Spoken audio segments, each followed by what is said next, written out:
Привет, комрады! Недавно я опубликовал видео про то, что суперубежище от Морсо-Качанский — это просто глупость. И это суперубежище может подвести вас в любой момент. Мне там кинули ссылку на одного фейкового выживальщика, который сделал этот домик полиэтиленовый свой, у которого там, он в нем не ночевал. Похоже, что...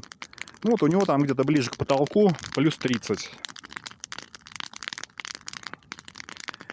Сейчас я вот сделал небольшой костер, буквально тут 2-3 тоненьких елочки. Делается это моментально, костер не сильный, зимой у вас будет сильнее. И я взял на том расстоянии, на котором вы будете спать, от костра приблизительно 70 сантиметров, привязал градусник.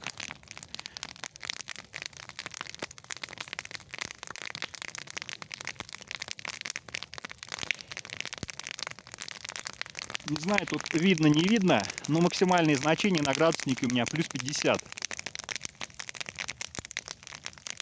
На шкале плюс 50. Здесь вот этот вот столбик красный ушел далеко там за 55, по-моему. То есть здесь, наверное, 60 градусов есть. Вот здесь вот, где я сижу, здесь еще дальше, чем градусник. Здесь еще, вот он от меня на расстоянии вытянутой руки. Здесь жарко. А было плюс 5. Сначала у меня градусник лежал вот на том пеньке. Ух ты! Устройство у меня выдает, что перегрев. Телефон перегрелся. Отойду подальше. У меня сейчас телефон тут шарахнуть может. Чего доброго. Да, действительно, внешняя поверхность телефона очень сильно нагрелась. То есть вот даже небольшой костер дает плюс 60 градусов на расстоянии приблизительно, ну, около метра.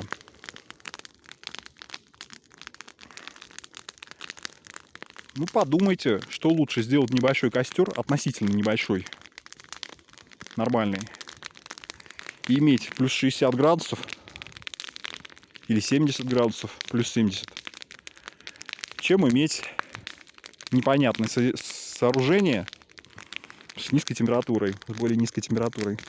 Да, если бы был более сильный мороз, наверное, не так было бы жарко. Сейчас всего плюс 5.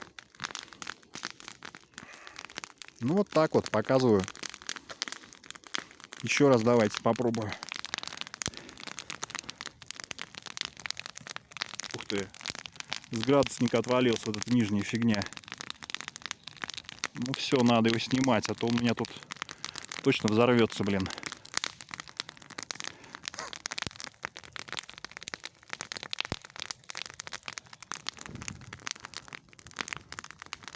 Вот так вот.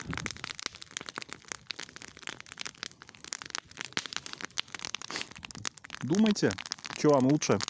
Костер, возле которого вам гарантированно будет тепло, плюс 30, без всяких исчерений, при котором вы надежно согреетесь, даже в мороз просохнете, либо какие-то там полиэтиленовые домики, которые могут у вас сгореть и вас подвести.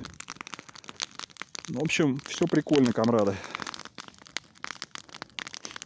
Такие вот температурные режимы. То есть не обязательно спать вот в упор к костру, естественно. Ну, спите обычно на расстоянии 70 сантиметров. Может, 80. Ну, будет у вас там в любой мороз плюс 25 градусов. Нормально, вполне. Без всяких там домиков. От Морсо-Качанский против болтунов. Костер сделать несложно. Ну, грубо говоря, час работы, если у вас нормальный инструмент. Даже сильно не запыхавшись. Можно быстрее сделать, если молодой, здоровый. Ладно, комрады, буду я все выключать, потому что или телефон у меня шарахнет сейчас от жара, или градусник. Думаю, все понятно. Пока.